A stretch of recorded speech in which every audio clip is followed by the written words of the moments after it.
झारखंड की जो सबसे बड़ी खबर आज आ रही है वो है सरकार को लेकर। यानी सरकार को अस्थिर करने की कथित रूप से एक बार फिर साजिश की गई है और इस साजिश में झामुमो के ही पूर्व नेता शामिल बताए जा रहे हैं।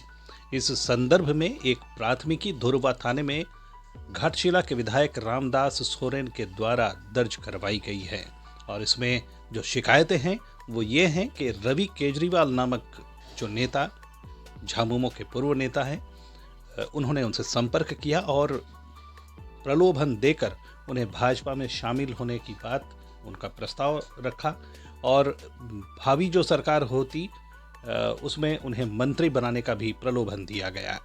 तो इस तरह की बात एक बार फिर सामने आई है और आपको बता दें कि ऐसी ही बातें एक बार फिर आई थी और लेकिन उसकी जांच जो भी हुई है उसका परिणाम कुछ भी सामने नहीं आया है। तो ये एक बहुत ही गंभीर मामला है। यदि सच है तो बहुत ही गंभीर मामला है। झारखंड की सरकार को अस्थिर करने की साजिश हुई है। हालांकि जो भी हो, इस मामले को लेकर पक्ष और विपक्ष की राजनीति एक बार फिर झारखंड में गर्मा गई है और रामदास सोरेन क्या कहते हैं, आइए उनसे सुने। तो उन्होंने समझाने लगा कि सरकार काम नहीं कर रही है, बदलनी है और भाजपा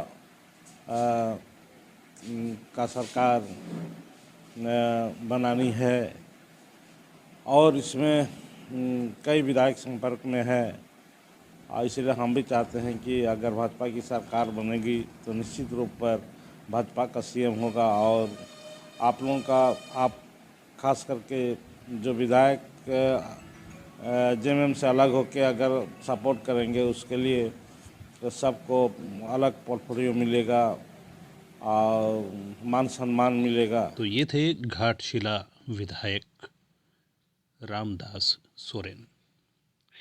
अब इस बात को लेकर जो सियासत गरमाई है उसमें भाजपा भी क्यों पीछे रहने वाली है।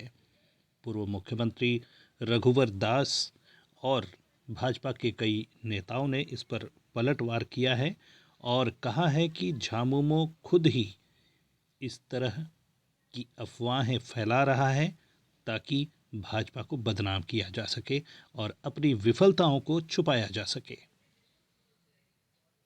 लगातार इस तरह की बातें क्यों हो रही है, इस बात को हमें समझने की जरूरत। और ये बात स्वयं झारखंड मुक्ति मोर्चा के लोग ही कर रहे हैं।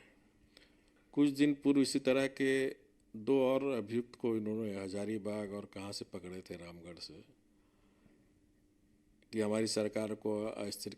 उस केस का क्या हुआ?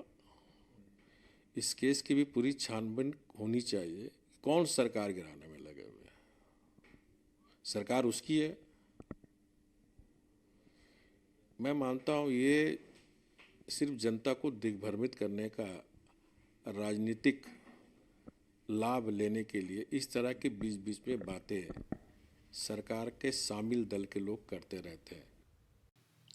अब सरकार को अस्थिर करने के मामले को लेकर झारखंड की सियासत एक बार फिर गर्मा चुकी है।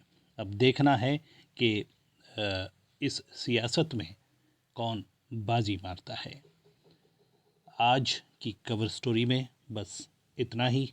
फिर हम मिलेंगे आपसे अगली स्टोरी में। तब तक के लिए नमस्कार।